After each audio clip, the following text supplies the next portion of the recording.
అందరికీ నమస్కారం అండి. స్టోరీ బుక్ ఛానల్కి స్వాగతం. ఈరోజు నేను మీకు వినిపించబోతున్న కథ పాపం అమ్మ.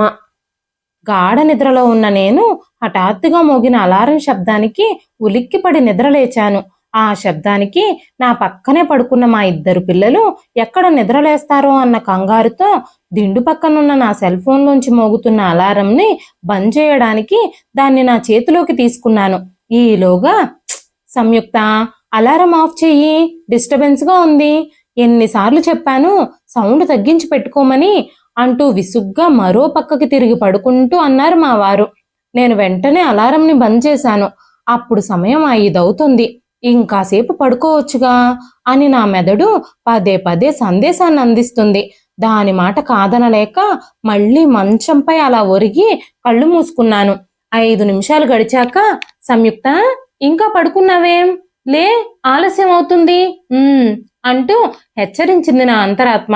దాంతో ఒక్క ఉదుటన లేచి కూర్చుని దీర్ఘంగా నిట్టూరుస్తూ మంచం దిగి పిల్లల దుప్పట్లు సరిచేసి, నేను పక్కన లేకపోవటంతో దొర్లి కింద పడిపోకుండా మా బుజ్జిగాడి పక్కన దిండుని అడ్డుగా పెట్టి బెడ్రూమ్ నుంచి బయటకు నడిచాను.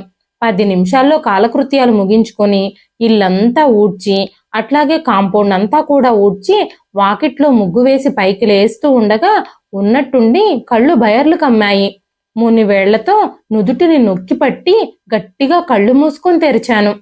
రాత్రి పనంతా పూర్తి చేసుకున్నాక మా మీను, అదే మా పెద్దదాని స్కూల్ పుస్తకాలకి అట్టలు వేద్దామని కూర్చున్నాను.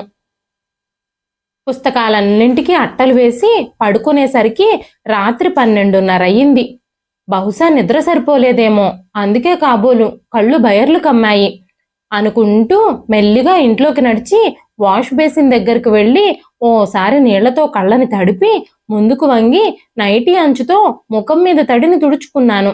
ఆ సమయంలో ఇంట్లో వాళ్ళంతా హాయిగా నిద్రపోతున్నారు. నిశ్శబ్దంగా ఉన్న హాల్లో టిక్ టిక్ మంటూ శబ్దం చేస్తూ సమయం ముందుకు నడుస్తుంది. నన్ను హెచ్చరిస్తున్నట్టుగా నా దృష్టిని తన వైపుకు మళ్లించింది. గోడకున్న గడియారం నా వైపే చూస్తున్నట్టుగా. నా మేలుకోరే నన్ను పిలుస్తుంది కదా అన్నట్టు నేను కూడా దాని వంక చూశాను. 5:30 అవుతుందా, అమ్మో, అప్పుడే అరగంట గడిచిపోయిందా అనుకుంటూ గబగబా వంటగది వైపు నడుస్తూ, దారిలో నన్ను పలకరించి వెళ్ళందే నీ పనెలా మొదలు పెడతావు అన్నట్టుగా టీవీగా నిల్చున్న ఫ్రిడ్జ్ని పలకరింపుగా చూసి అందులో చల్లగా సేద తీరుతున్న పాల ప్యాకెట్లను, వంటకి కావలసిన కూరగాయలను తీసుకొని వంటింట్లోకి వెళ్ళి నా పని మొదలు పెట్టాను. చకచకా కూరగాయలు తరుక్కొని మా వారికి, మా పెద్దదానికి బాక్స్లోకి అన్నం, పప్పు, కూర వండేశాను. ఇక టిఫిన్లలోకి చట్నీ కూడా చేసేశాను. ఈలోపు అత్తయ్య, మావయ్య నిద్రలేస్తే వాళ్ళ కోసం టీ పెడుతుండగా పిల్లలు కూడా నిద్రలేచొచ్చి ఇద్దరూ చెరో పక్క నిల్చుని ఒక చేత్తో నన్ను హత్తుకొని మరో చేత్తో కళ్ళు నలుపుకుంటూ నిలబడ్డారు. పెద్దవాళ్ళకి టీ, అలాగే మా వారికేమో కాఫీ ఇచ్చేసి పిల్లలకి పళ్ళు తోమి స్నానాలు చేయించి స్కూల్కి తయారు చేసేసరికి 8 కావచ్చింది. నాకు దోశ వద్దు, మొండికేశాడు మా బుజ్జిగాడు. ఇవాల్టికి తినరా, నీకు దండం పెడతాను, అక్క చూడు ఎంత బాగా తింటుందో దోశ, ఈ పూటకి తినరా నా బుజ్జి కదూ.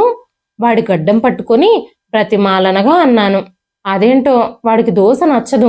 ఆ విషయం తెలిసినా ఇవాళ కాస్త ఒంట్లో బాగోలేకపోవడంతో ఎలాగోలాగా ఈ రోజుకి అదే తినిపిద్దాము అనుకున్నాను. కానీ పసివాళ్ళు కదా, వింటారా? అదేం కుదరదు, నాకొద్దు, నేను తినను, పేచీ పెట్టాడు మా బుజ్జిగాడు.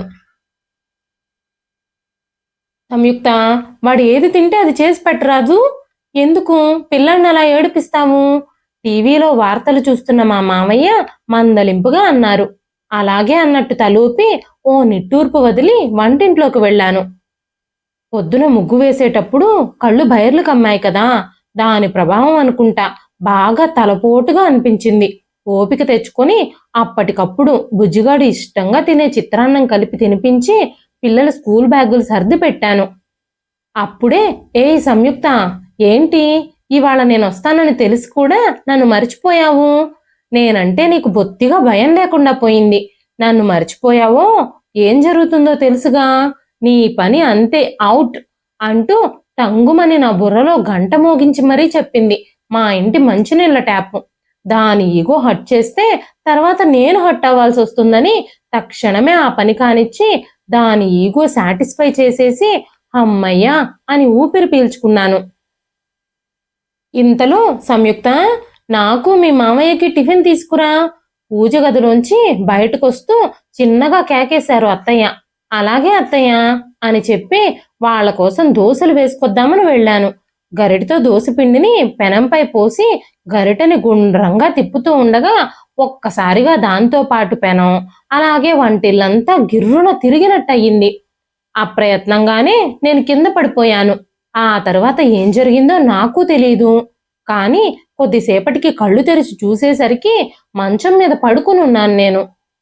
అప్పటి వరకు నేను ఎప్పుడు కళ్ళు తెరుస్తానా అని బెంగగా నా పక్కనే కూర్చున్న పిల్లలు, నానమ్మ, తాతయ్య, అమ్మ కళ్ళు తెరిచింది అంటూ కేకలు వేస్తూ పరుగున హాల్లోకి వెళ్లారు. పక్కనే ల్యాప్టాప్లో తలదూర్చి బిజీగా ఆఫీస్కి సంబంధించి ఏదో ముఖ్యమైన పనిలో మునిగిపోయి ఉన్న మా వారు నా వైపు చూసి ఇప్పుడు ఎలా ఉంది అని అడిగారు. కొంచెం పర్వాలేదు, తల పట్టుకుని నెమ్మదిగా పైకి లేచి కూర్చుంటూ అన్నాను. ఇంతలో మా అత్తయ్య, మామయ్య, పిల్లలు గదిలోకి వచ్చారు. నేను చప్పున మంచం దిగబోతూ ఉంటే ఆ పర్వాలేదులే అన్నారు మా మామయ్య. అత్తయ్య కాఫీ కప్పుతో నన్ను సమీపించి, మాకిప్పుడిప్పుడు బీపీలు షుగర్లు వస్తూ ఉంటే మీకేమో ఈ వయసు నుంచే అన్ని సమస్యలు వచ్చేస్తున్నాయి. డైటింగ్లు గీటింగ్లు అంటూ సరిగ్గా తినకుండా వచ్చిన తంటాలివి. శుభ్రంగా కడుపు నిండా తిని పని చేసుకుంటే ఏవీ ఉండవు. నీ వయసులో ఉన్నప్పుడు నేను ఎన్ని పనులు చేసేదాన్నో. సరేలే, ముందు ఈ కాఫీ తాగు, కాస్త హుషారుగా ఉంటుంది అంటూ నా చేతికి కాఫీ కప్పిచ్చారు. కడుపు నిండా తిండి తినేంత సమయం కూడా ఉందా అత్తయ్య నాకు? అయినా కళ్ళు తిరిగి పడిపోతే చాలు డైటింగ్ల వల్లే అంటూ అందరూ అదే డైలాగ్ కొడతారే తప్ప అసలు కారణం ఏంటో తెలుసుకోరు. ఎందుకలా అవుతోందని కనుక్కోవడానికి కూడా ప్రయత్నించరు. నిద్ర సరిపోకపోవడమో పని ఒత్తిడి ఎక్కువై కూడా అయ్యుండొచ్చు కదా అని అసలు ఆలోచించరు. కానీ ఏదో అనాలి కాబట్టి డైటింగ్ అని ఒక్క మాట అనేస్తారంతే. ఇది మామూలే కదా అత్తయ్య అని అనాలని ఉన్నా ఆవిడపై ఉండే గౌరవం అడ్డుపడి పైకి అనలేక మనసులోనే అనుకుని దీర్ఘంగా శ్వాస తీసుకొని మౌనంగా మొహమాటంగా ఆవిడ చేతిలోంచి కప్పు తీసుకొని అందులో ఉన్న వేడి కాఫీని గొంతులోకి పోనిచ్చాను. ప్రాణం లేచొచ్చినట్టయింది. ఇప్పుడు ఎలా ఉందమ్మా అడిగారు మామయ్య. కొంచెం పర్వాలేదు మామయ్య, నిదానమైన స్వరంతో చెప్పాను నేను. ఆయన సరే అన్నట్టుగా చూసి హాల్లోకి వెళ్ళిపోయారు. ఆయన వెంటే అత్తయ్య కూడా వెనకాలే వెళ్లారు. అమ్మా, ఇందాక నీకేమైందమ్మా? ఎందుకు అలా పడిపోయావు? నాన్నే నిన్నెత్తుకొచ్చి మంచం మీద పడుకోబెట్టారు తెలుసా? నేను తమ్ముడు నిన్ను ఎంత పిలిచినా నువ్వు పలకలేదెందుకు? అమాయకంగా నా ముఖంలోకి చూస్తూ అడిగింది మీను. నేను మా వారి వైపు ఆప్యాయంగా చూసి మళ్ళీ పిల్లల వైపు చూసి వాళ్ళని దగ్గరికి తీసుకుని, ఏం లేదమ్మా, కాస్త తల తిరగడం వల్ల అలా పడిపోయానంతే, ఇప్పుడు బాగానే ఉన్నాను అన్నాను లాలనగా. నేను బాగానే ఉన్నాను అన్నమాట విన్న క్షణం పిల్లలిద్దరి ముఖాల్లో ఆనందం ఉత్సాహము చూశాను. సరే, మీరు వెళ్ళి ఆడుకోండి, నేను కొద్దిసేపట్లో వస్తాను అని చెప్పగానే వాళ్ళు హాల్లోకి వెళ్ళిపోయారు. పిల్లలు వెళ్ళాక కప్పులో ఉన్న మిగతా కాఫీ గబగబా గొంతులోకి పోనిచ్చి మెల్లగా మంచం దిగి 2 అడుగులు ముందుకు వేశాను.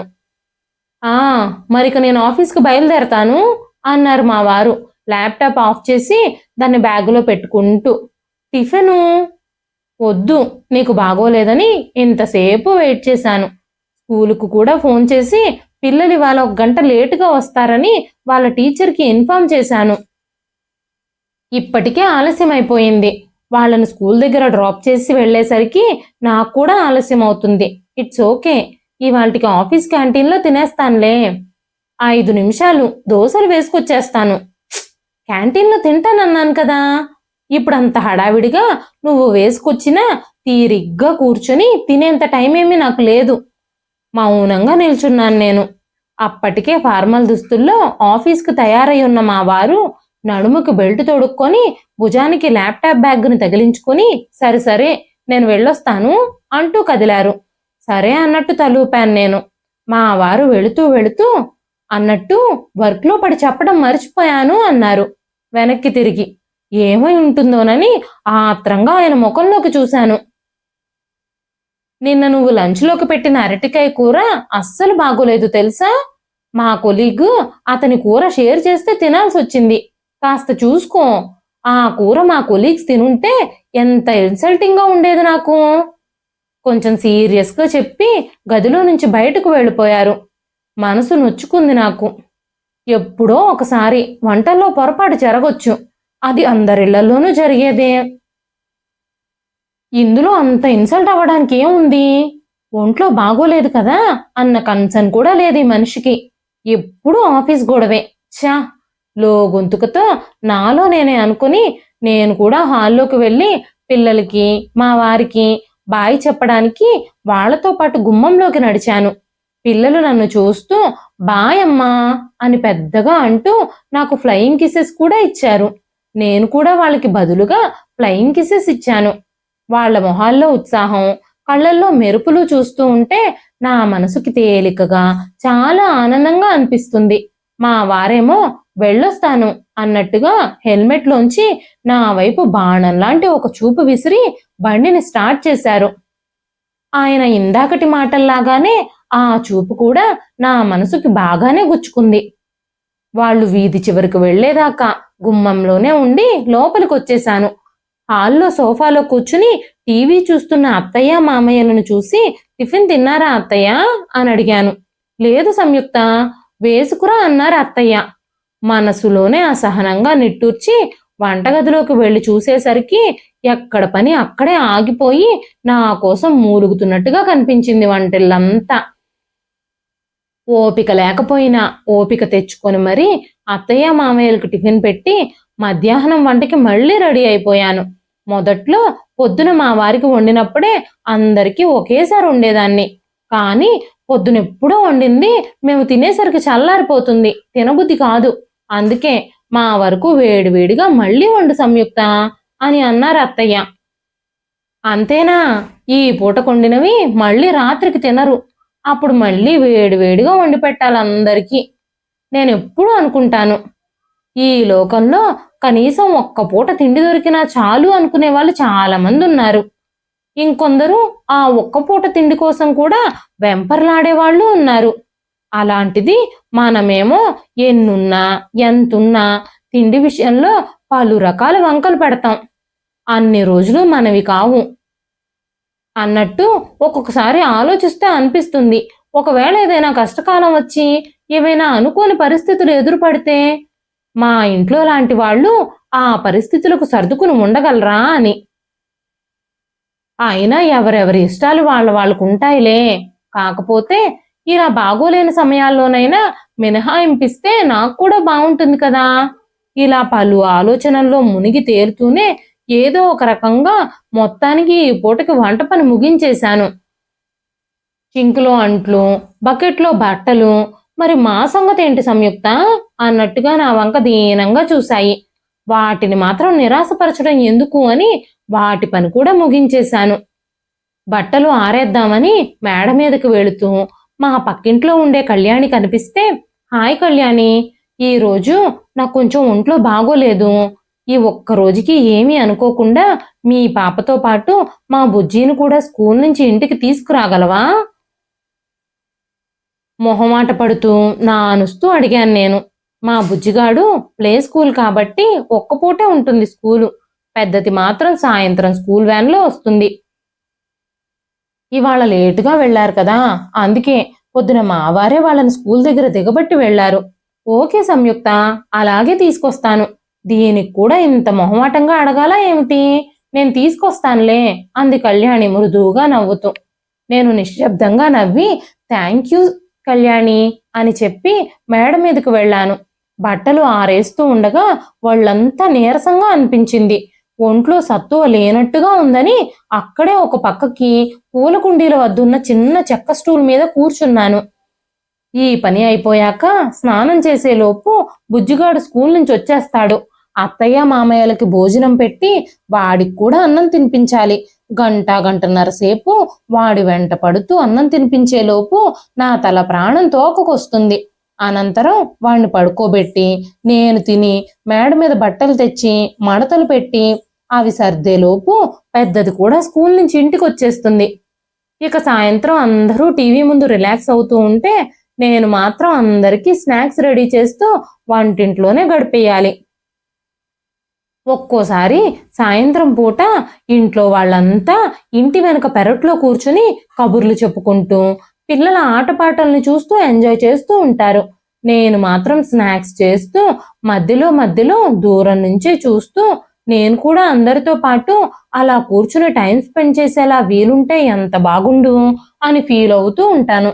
ఆ తర్వాత ఒకవైపు పిల్లల్ని చదివిస్తూ వాళ్ళకి హోంవర్కులు చేయిస్తూనే వంట చేయాలి. రాత్రి అందరికీ భోజనాలు పెట్టి భోజనాలన్నీ ముగిశాక మళ్ళీ అంట్లు తోముకొని వంటిల్లంతా సర్దుకొని పిల్లల్ని పడుకోబెట్టి వాళ్ళ ఇంటి నిండా పడేసిన బొమ్మలు చెత్త క్లీన్ చేసి నేను పడుకునేసరికి ఒళ్ళు హూనమైపోతుంది. మళ్ళీ పొద్దున్నే లేవాలి. లేవకపోతే అన్ని పనులు ఆలస్యమైపోతాయి. ఇంట్లో వాళ్ళ కోపాలకు చిరాకులకు బలి కావాల్సి వస్తుంది. ఇక కడుపు నిండా తిండి కంటి నిండా హాయిగా నిద్రపోయే సమయం ఎక్కడిది నాకు? నాకంటూ ప్రత్యేక సమయం ఎప్పుడు దొరుకుతుందో ఏమో. ఎండాకాలంలో అయితే ఇక నా అవస్థ చెప్పనక్కర్లేదు. బగబగా మండే ఆ బాణుడికి నేనంటే ఎంత కోపమో ఏమో మరి. ఆయనకి నా మీద ఎంత కోపమో ఉంది అన్నట్టు ఇంట్లో వాళ్ళంతా ఫ్యాన్ల కింద ఏసీల కింద కూలర్ల ముందు చల్లగా సేద తీరుతూ ఉంటే నన్ను వంటింట్లో ఉక్కపోతతో ఉడికిస్తూ చెమటలతోనే స్నానం చేయించేస్తాడు. ఇదంతా ఒకెత్తైతే ప్రతి నెల ఆ 3 రోజులు నా అవస్థ ఆ దేవుడికే ఎరుగు. కాదు, ఆ దేవుడు కూడా ఎరగడేమో. అందుకే ఆ 3 రోజులు వచ్చే భరించలేని నొప్పిని తట్టుకోలేక వాళ్ళంతా చెమటలు పట్టి నా కాళ్ళు చేతులు వణుకుతూ నా శరీరం అంతా బలహీనమైపోయి నిలబడలేక కూర్చోలేక ఒక్కదాన్నే ఇటు పనంతా చేసుకోలేక అటు పిల్లల్ని మేనేజ్ చేసుకోలేక తిందామంటే తిండి తినలేక ఉక్కిరి బిక్కిరైపోతున్నా ఎవ్వరికీ పట్టదు. ఆ క్షణం నా బాధని ఎవ్వరితోనూ చెప్పుకోలేక దుఃఖమంతా మౌనంగా కళ్ళ వెంట జారి చెక్కిళ్ళని చేరుతూ ఉంటే వంటగది వేడికి నా వదనానికి పట్టిన చెమట బిందువులు వాటిని ఇంట్లో వాళ్ళకి కనిపించకుండా కప్పిపుచ్చేస్తూ ఉంటాయి. అందరికీ టైంకి అన్నీ కావాలి. ప్రాణం పోతుందన్నా అన్నీ నేనే చెయ్యాలి. పోనీ పని మనిషినైనా పెట్టుకుందాము అంటే మన పని మనం చేసుకుంటే పని మనుషులతో పనేంటి మనకి? వాళ్ళు డబ్బులు తీసుకుంటారు గాని సరిగ్గా రారు. వచ్చినా ఆదరా బాదరాగా ఏదో చేసేసి వెళ్ళిపోతారు అని చెప్పి వద్దన్నారు అత్తయ్య వాళ్ళు. మొదట్లో ఉద్యోగానికి కూడా వెళ్లేదాన్ని. బుజ్జిగాడు పుట్టాక ఇంటి పని ఆఫీస్ పనితో ఒత్తిడి బాగా పెరిగింది. చేయలేకపోయేదాన్ని. అందుకే 30,000 జీతం వస్తున్న ఉద్యోగం కూడా వదిలేశాను. ఇంట్లో అన్ని పనులకి ఒకే మనిషి ఎలా చేస్తుంది? ఒక్కతే కష్టపడుతుంది. పాపం మనం కూడా ఏవైనా చిన్న చిన్న పనులు చేస్తూ తనకి సహాయపడదామని ఒక్కళ్ళు కూడా ఆలోచించరు. పైగా చేసిన వాటికి పేర్లు పెడుతూ ఉంటారు. అవును, ఆలోచించరు. ఎందుకు ఆలోచిస్తారు? ఒకప్పుడు పెళ్లి కాకముందు నేను కూడా ఇంతే కదా. మా ఇంట్లో నేనే చిన్నదాన్ని. నాకంటే ముందు 2 అన్నయ్యలు, ఒక్కతే ఆడపిల్లని. అందులోనూ 2 అన్నయ్యల తర్వాత పుట్టిన చిన్నదాన్ని కావడంతో ఇంట్లో నాకు గారాబం ఎక్కువ. మా నాన్న గారాబం మరీ ఎక్కువ. అది అడ్డం పెట్టుకునే ఇంట్లో నాదే రాజ్యంగా ఉండేదాన్ని. అమ్మ ఉద్యోగానికి వెళుతుంది. ఆఫీస్లో పనితో పాటు ఇంటి పని వంట పని అన్ని తనే చేసుకునేది. నేనైతే అమ్మ ఎంత కష్టపడుతున్నా అసలు ఒక్క పని కూడా ముట్టుకునేదాన్ని కాదు. వంటింట్లోకైతే కనీసం కాలు కూడా పెట్టేదాన్ని కాదు. అసలే నేను ఫ్యాన్ లేకుండా నిమిషం కూడా ఉండలేను. ఒక్కపోతని ఏమాత్రమూ భరించేదాన్ని కాదు.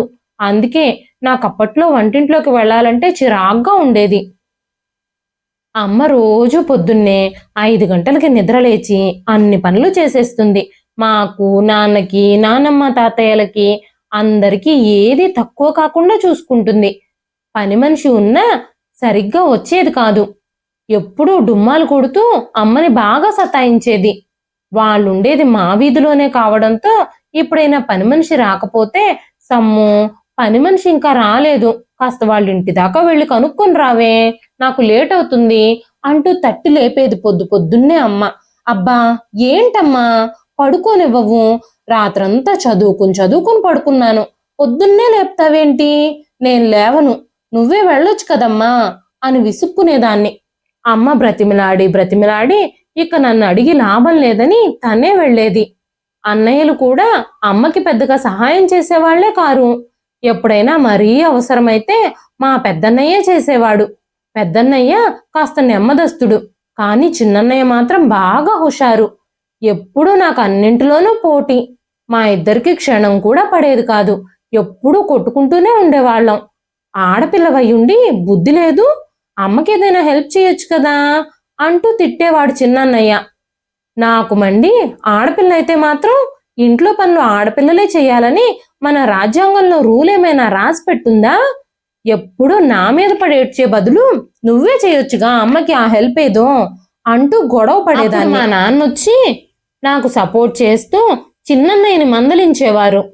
ఈ గొడవంతా చూసి విసుగొచ్చి, అబ్బబ్బా ఆపండి ఇంక మీ గొడవలు, ఎవ్వరూ నాకేమీ చేయొద్దులే, నేనే ఎలాగోలా చేసుకుంటాను అంటూ చిరాగ్గా వెళ్ళిపోయేది అమ్మ.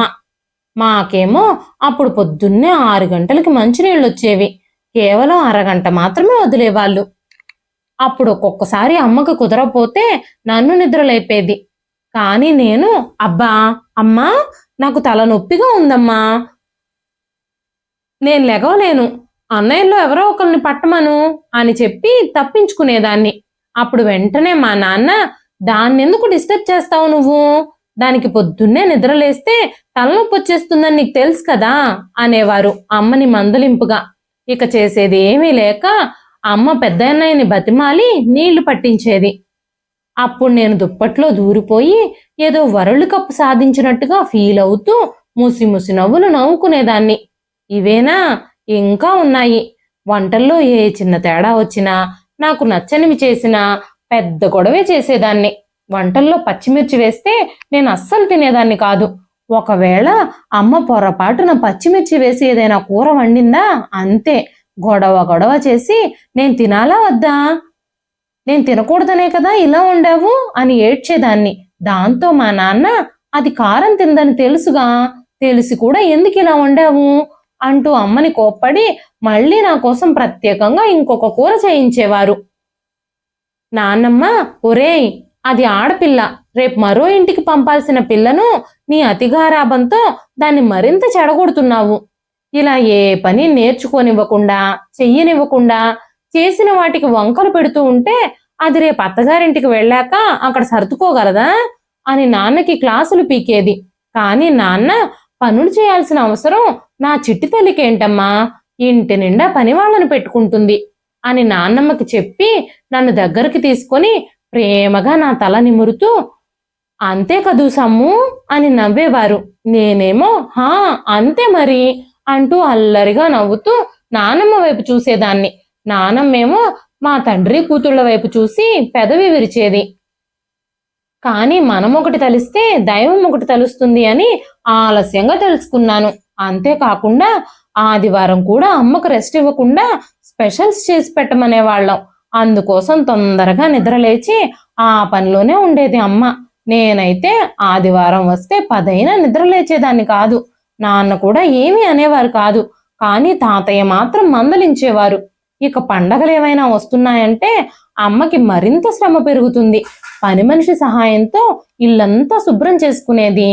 మా నాన్నమ్మకి చాదస్తం ఎక్కువ, అది పండగ రోజులు మరీ ఎక్కువ. ఆవిడ చెప్పేవన్నీ ఓపిగ్గా అమ్మొక్కతే చేసేది. పూజ, పిండి వంటలు ఇలా అన్ని తనే చేసుకునేది. నేను మాత్రం ఏమీ పట్టనట్టుగా హాయిగా టీవీలో పండగలకు వచ్చే స్పెషల్ ప్రోగ్రాంలు, సినిమాలు చూస్తూ అమ్మ చేసిన పిండి వంటలు ఆరగిస్తూ ఎంజాయ్ చేసేదాన్ని. అది సరిపోనట్టుగా సాయంత్రం గుడికి వెళ్ళినప్పుడు నా స్నేహితురాళ్ళు బాగా తయారై కనిపిస్తే, చూసావా అమ్మా, మా ఫ్రెండ్స్ వాళ్ళ అమ్మలు ఎంత బాగా రకరకాల జడలు వేసి తయారు చేస్తారో వాళ్ళని, నీకైతే ఏమీ రావు, ఎప్పుడైనా అలా వేసావా నాకు అంటూ అమ్మని కోపగించుకునేదాన్ని. బొంగమూతి పెట్టుకుని మరీ అలిగి కూర్చునేదాన్ని. నాకు అలా వెరైటీ జడలు జుట్లు వేయడం రావే, ఏం చేయను? అయినా ఇంట్లో పనితోనే సరిపోతుంది, ఇక నాకంత తీరికెక్కడిది సమ్ము అంటూ నన్ను కూల్ చేయడానికి ఏవేవో తంటాలు పడేది. నిజమే, పండగ పనుల్లో క్షణం తీరకలేని అమ్మకి ఇంకవన్నీ ఎక్కడ కుదురుతాయి? నేనేమో అవన్నీ అర్థం చేసుకోకుండా అమ్మనే కోపగించుకునేదాన్ని. నాకు బాగా గుర్తు, ఒకరోజు నాకు జ్వరం వచ్చింది. అమ్మకేమో ఖచ్చితంగా ఆఫీస్కి వెళ్లాల్సి వచ్చింది. ఇక నా కోసం నాన్న లీవ్ తీసుకొని నా పక్కనే ఉండి మందులు వేస్తూ నన్ను చూసుకున్నారు. కానీ నేను నాకొద్దు, అమ్మ తినిపిస్తేనే నేను తింటాను అంటూ తినకుండా మంకు పట్టు పెట్టాను. అప్పుడు నాన్న, అమ్మ ఇంటికి రావడానికి ఇంకా టైం పడుతుంది సమ్ము, అంతవరకు ఇలా ఏమి తినకుండా ఉంటే నీరసం వస్తుంది నాన్న, నా తల్లి కదూ, తినమ్మా అంటూ బతిమాలారు. కానీ నేను అస్సలు వినలేదు. ఈలోగా అమ్మ ఆఫీస్ నుంచి ఇంటికి రానే వచ్చింది. రాగానే నాన్న నా గురించి చెప్తే, తినొచ్చు కదే, నేనే తినిపించాలా అంటూ కాస్త అసహనంగా అంది. ఇక నేను ఫీల్ అయ్యి 2 రోజులు మూతి ముడుచుకొని అమ్మ మీద అలిగాను. ఇప్పుడు అర్థమవుతుంది, అసలే ఆఫీస్లో పని చేసి అక్కడి నుంచి బస్సులో ప్రయాణం చేసి అలసిపోయి ఇంటికి వచ్చిన అమ్మని సరిగ్గా అర్థం చేసుకోకుండా నేను మరింత ఊపిరానివ్వకుండా చేశానని. నెల నెల నాకొచ్చే నొప్పికి తట్టుకోలేక నీటిలోంచి గట్టుపై పడిన చేప పిల్లలాగా గిలగిలా కొట్టుకుంటూ ఉంటే ఇంట్లో వాళ్ళంతా కంగారు పడేవాళ్ళు. ఆ బాధతో నేను బాధపడుతుంటే నా బాధకి అమ్మ కళ్ళు తడిచేవి. ఆఫీస్ నుంచి ఇంటికొచ్చి పక్కనే ఉండి నా కాళ్ళు పట్టేది, నడుముకి జెండు బాం పూసి మర్దనా కూడా చేసేది. నాకు నొప్పి తగ్గే వరకు నా పక్కనే కూర్చునేది. ఇహ ఆదివారాలు సెలవులు వస్తే చాలు, అత్తమ్మలు మామయ్యలు వాళ్ళ పిల్లలు అందరూ మా ఇంటికే వచ్చేవాళ్ళు. వాళ్ళకి భోజనాలు వగైరా అన్ని అమ్మే చేసి పెట్టేది. ఇలా సెలవుల రోజులు కూడా అమ్మకి రెస్ట్ ఉండేది కాదు. నేను అవి ఏవి పట్టించుకోకుండా మావయ్య వాళ్ళ పిల్లలతో ఆడుకుంటూ ముచ్చట్లు పెడుతూ కూర్చునేదాన్ని. ఇవన్నీ కాకుండా మా తాతయ్య మంచానికే పరిమితమైపోయినప్పుడు నానమ్మక వయసు మీద పడింది. మోకాళ్ళ నొప్పులతో పాటు బీపీ షుగరు, పని కూడా చెయ్యలేదు. ఇక అమ్మే అన్ని చేసేది. ఒక్కోసారి మా తాతయ్య అమ్మ చేసిన కూరలు రుచిగా లేవని మళ్ళీ వండించేవారు. పాపం అమ్మ ఎన్ని పనులైనా ఎంత కష్టాన్నైనా భరించేది. చాలా సహనంగా ఉండేది. అన్ని పనులు ఓపిగ్గా చేసేది. ఒంట్లో బాగోలేకున్నా ఎవ్వరికీ చెప్పేది కాదు. ఒక్కోసారి మరీ ఒత్తిడి పెరిగితే పైకి చెప్పదు కానీ కాస్త కోపంగా ఉండేది.